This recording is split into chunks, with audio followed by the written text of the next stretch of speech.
یہ جو ابھی نواب احمد سعید صاحب کرمانی نے انٹرویو میں کچھ باتیں کی، مجھے کچھ باتیں یاد آ گئیں۔ بات یہ ہے کہ تحریک قیام پاکستان وہ قائد اعظم نے لڑی،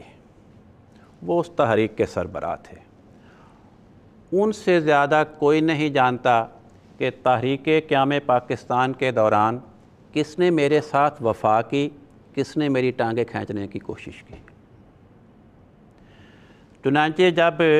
تقسیم ملک کی کارروائی ہوئی اور گرداسپور کے بارے میں کہا گیا کہ یہ ہندوستان میں شامل کرنا ہے، تو قائد اعظم نے جو بانی پاکستان تھے اس کیس کے لیے، جیسا کہ نواب کرمانی صاحب نے کہا، تمام سینکڑوں ہزاروں وکلاء میں سے اگر کسی کا انتخاب کیا، چودھری ظفر اللہ خان صاحب کا انتخاب کیا۔ کس وکیل کو انسان اپنا وکیل مقرر کرتا ہے؟ جس پہ اعتماد ہو۔ جس وکیل پہ ذرہ سا بھی کسی موکل کو شبہ ہو،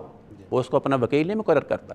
اور اگر وکیل مقرر کر بیٹھے فوراً اس سے اپنا وکالت نامہ واپس لے لیتے۔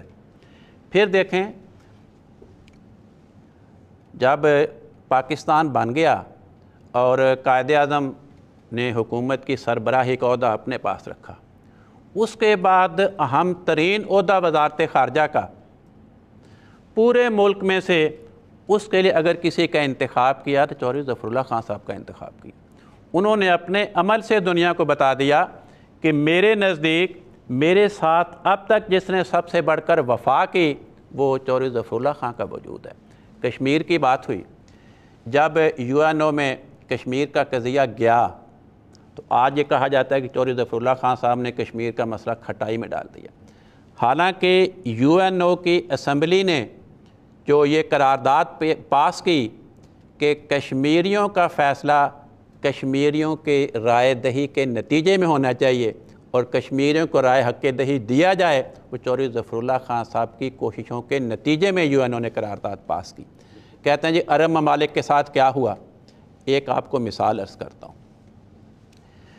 عرب ممالک کی آزادی کے لیے چودھری صاحب نے UNO میں جو کوشش کی، اس کا عربوں پہ کتنا اثر تھا،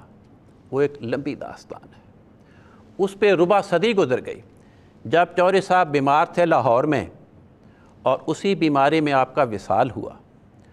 تو اور میڈیا میں خبر آئی کہ آپ بیمار ہیں اور بڑی سخت بیماری کی حالت ہے، اور اس وقت ضیاء الحق صاحب کی حکومت کا زمانہ تھا،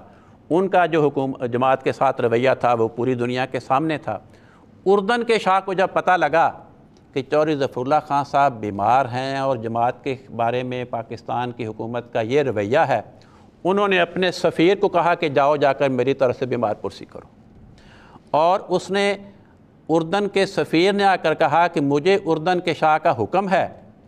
کہ اگر پاکستان میں آپ کا علاج صحیح طور پر نہیں ہو رہا تو میں طیارہ چارٹر کر کے آپ کو اردن لے کر جاؤں اور وہاں جا کے آپ کا علاج کرواؤں۔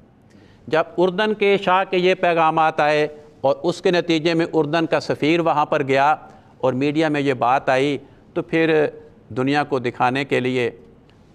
ضیاء صاحب بھی آگے بیمار پرسی کرنے کے لیے۔ یہ کہ جماعت احمدیہ کے خلاف قیام پاکستان کے زمانے میں نفرت تھی، یا لوگ کیا سمجھتے تھے؟ جب کانگریس نے مجلس احرار کو کھڑا کیا اور جماعت اسلامی نے بھی پاکستان کے خلاف باتیں کی، تو ہندوؤں نے یہ پروپیگنڈا شروع کر دیا کہ جناب تمام مسلمان قیام پاکستان کا مطالبہ نہیں کرتے، چند لوگ ہیں، اور یہ مسلمانوں کی نمائندہ جماعت ہی نہیں، یہ مسلم لیگ کی۔ ایک اہل حدیث عالم مولوی ابراہیم صاحب سیالکوٹی،